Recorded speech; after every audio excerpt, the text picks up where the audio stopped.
Récupérer à la banque de sang la poche de produits sanguins dédiée au patient.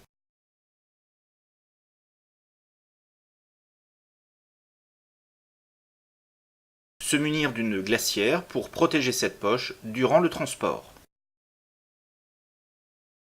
Le technicien de laboratoire responsable de la banque de sang vérifie la prescription médicale et notamment l'identité du patient. Cette poche a été préalablement sélectionnée en fonction des différents groupages et phénotypes requis pour le patient.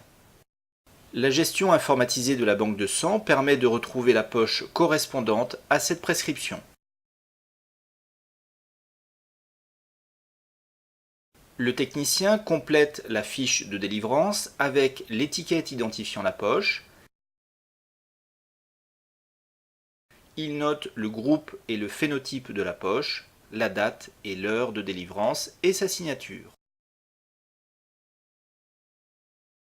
Deux fiches de délivrance sont éditées reprenant l'identité du patient et les caractéristiques de la poche.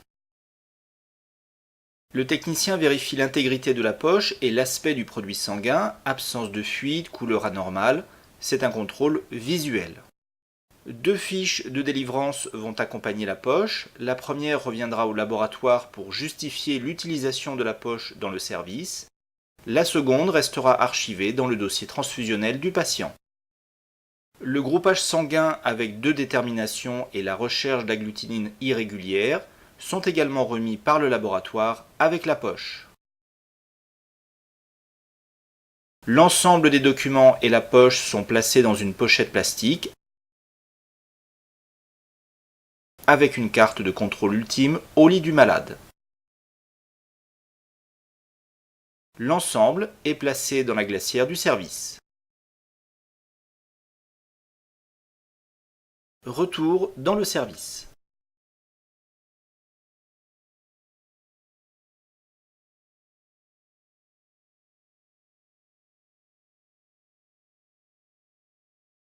La poche est immédiatement prise en compte par un infirmier dans le service. Cet infirmier note la date et l'heure d'arrivée dans le service sur les deux fiches de délivrance.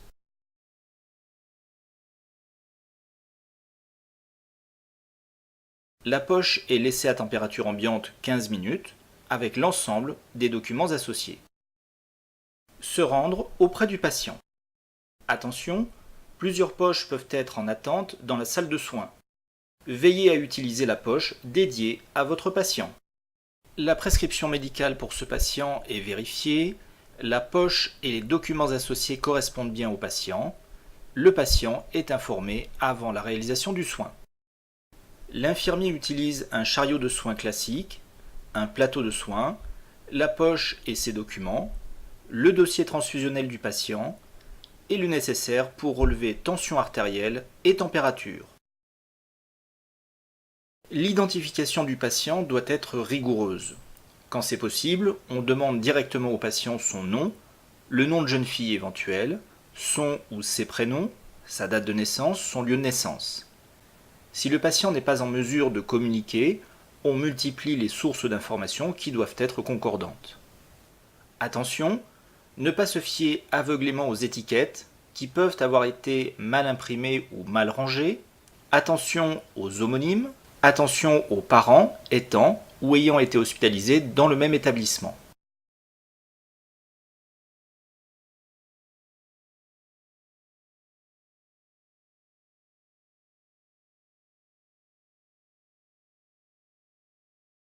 L'identification formelle du patient pour cette prescription médicale et la mise en place de cette transfusion avec cette poche spécifiquement délivrée pour ce patient est une étape essentielle qui ne souffre d'aucune approximation.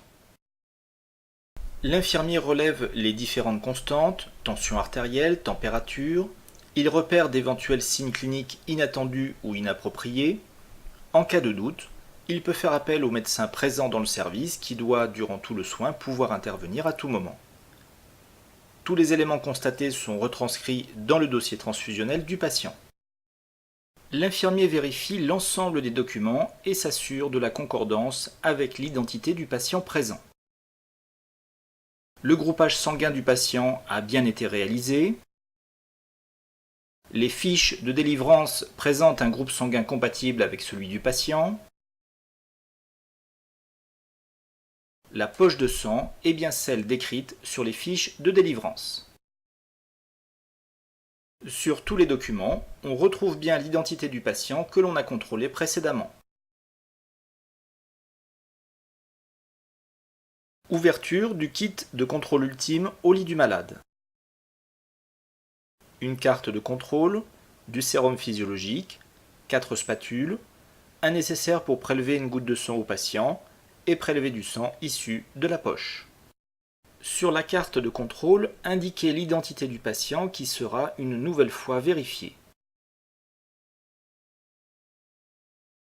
Collez une étiquette d'identification de la poche qui va être transfusée sur le dossier transfusionnel du patient et sur la carte de contrôle.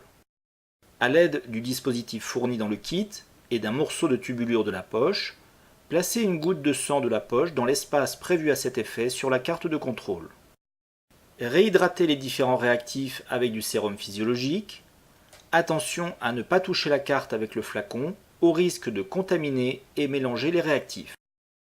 À l'aide du dispositif fourni, piquez la face externe d'un des doigts du patient pour recueillir une goutte de sang, goutte à déposer dans l'espace prévu à cet effet sur la carte de contrôle.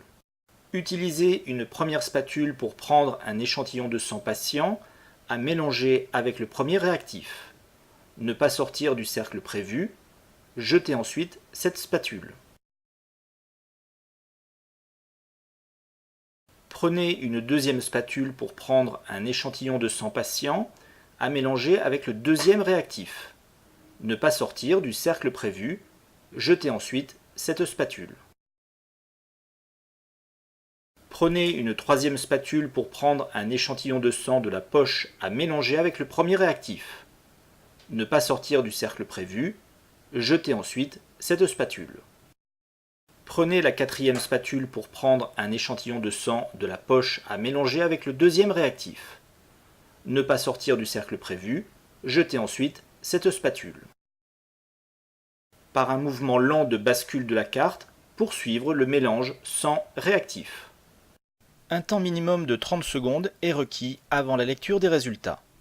Un résultat négatif n'est confirmé qu'après 3 minutes de contact sans réactif. Se référer au mode d'emploi spécifique de la carte. Les hématies porteuses d'un antigène agglutinent en présence du réactif contenant l'anticorps correspondant. Dans le cas contraire, le mélange reste homogène. L'agglutination est une réaction positive notée X sur la carte. La non-agglutination est une réaction négative notée 0 sur la carte. L'interprétation des résultats se fait selon la règle suivante. Pour un même réactif, même couleur, toute réaction positive avec le culot à transfuser et négative avec le patient interdit la transfusion. Cas numéro 1. On observe ici que pour le réactif anti-B, il y a agglutination, donc réaction positive du culot, et non-agglutination, donc réaction négative du sang patient. La transfusion est ici interdite conformément à la règle ci-dessus. Cas numéro 2. On observe ici une différence pour le réactif anti-A. On a donc deux groupes sanguins différents, mais la règle ci-dessus n'est pas vérifiée. On peut transfuser. On parle de transfusion compatible, à confirmer avec le médecin. Cas numéro 3. Les résultats obtenus sont identiques pour les deux sangs avec les deux réactifs. On parle de transfusion isogroupe. On peut transfuser. Le soignant indique la conclusion après lecture des résultats. Oui, je transfuse ou non, je ne transfuse pas. Il note son identité, la date et l'heure de réalisation et signe la carte de contrôle. La poche peut être transfusée au patient. Une ligne de perfusion spécifique avec filtre est utilisée.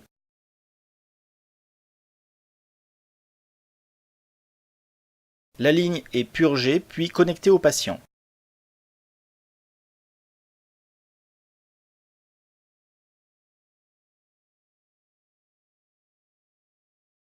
Une surveillance attentive du patient est requise durant ces 15 minutes. Relève des constantes, surveillance attentive des effets secondaires et indésirables. En cas de problème, la transfusion est immédiatement stoppée et le médecin est appelé pour prendre les mesures adaptées. Tout en gardant un œil sur le patient, le soignant renseigne les documents, dont la fiche de délivrance nominative en 2 exemplaires. Il renseigne et range le dossier transfusionnel.